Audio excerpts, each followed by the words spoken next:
ये आपको थोड़ा सा मैं सोचने का तरीका बता रहा हूं, क्योंकि जो बच्चे कट ऑफ वीडियोस बहुत बहुत देखते हैं, सब लोग ऐसा ही सोचते होंगे जैसा मैं सोच रहा हूं, और मैं इतने आंकड़े आपके पास खोल के रख रहा हूं, शायद ही कोई रखे। ठीक है, तो इसलिए आप बहुत ज्यादा कट ऑफ वीडियो के चक्कर में पड़ो मत, बहुत देख चुके हो आप, और जब तक आपका नंबर कोई ये नहीं बता देगा कि आपका आ रहा है, तब तक आप देखते ही रहते हो। और जिसका आ रहा होता है श्योर, वो देखता है कि कहीं ऐसा ना हो कि इसलिए मैं बाहर कर दिया हूं, इसलिए मैं इसकी कट ऑफ भी देखता हूं। तो दोनों ही बच्चे देखते हैं, जो किनारे पे आ रहा है और जिसका श्योर आ रहा है, वो सब भी कट ऑफ में ही लगे रहते हैं। बाकी जिसका बिल्कुल नहीं होना होता है, जो बहुत ऊपर होता है, उनको कट ऑफ में बहुत इंटरेस्ट नहीं होता। ये जाहिर सी बात है।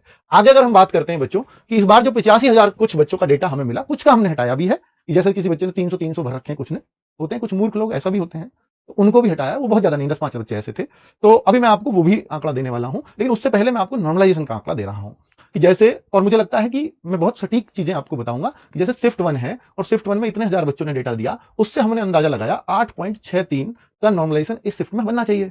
जो सेकंड शिफ्ट है 8 जून की, उसमें ना के बराबर नॉर्मलाइजेशन अगर बनेगा तो बहुत थोड़ा ही बनेगा। 9 जून की फर्स्ट शिफ्ट बहुत आसान रही है इनके मुकाबले, मतलब वो उसका एवरेज देख लो ना आप, 234 प्लस, तो उसका एवरेज ही बन रहा है। सर पिछली बार शिफ्ट वाइज एवरेज क्या बना था वो भी दिखाऊंगा मैं आपको। 227, तो ये 6.29, 230 इस शिफ्ट का एवरेज है, तो इसको हमने नॉर्मलाइजेशन दिया इतना, इसको दिया इतना। अब बच्चों क्या अब आपके दिमाग में होगा, क्या इतना ही नॉर्मलाइजेशन मिलेगा? नहीं, पिछली बार का मैं आंकड़ा दिखा रहा हूं, जो हमने नॉर्मलाइजेशन बताया, ये तो होता है कि जो शिफ्ट में हमने सबसे ज्यादा बताया है, इसमें बताया मिलेगा तो इसी में सबसे ज्यादा।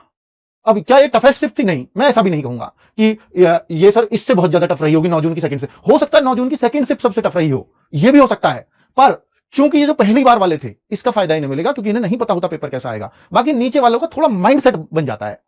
ठीक है, ये पेपर इससे आसान रहा होगा, वरना इसको भी बहुत ज्यादा अंतर तो पता नहीं लगा होगा 8 जून की सेकंड शिफ्ट वालों को भी, पर ये पेपर इससे आसान था, फर्स्ट से सेकंड आसान था, इसलिए इनको बहुत कम नॉर्मलाइजेशन मिल रहा है। तो यहां साफ साफ ये बात कहनी पड़ेगी। लेकिन नीचे वालों को थोड़ा आइडिया हो गया था पेपर का, इसलिए इसको सबसे हार्ड होने के बाद भी नॉर्मलाइजेशन उतना फायदा नहीं मिलेगा जितना फर्स्ट वालों को मिलेगा।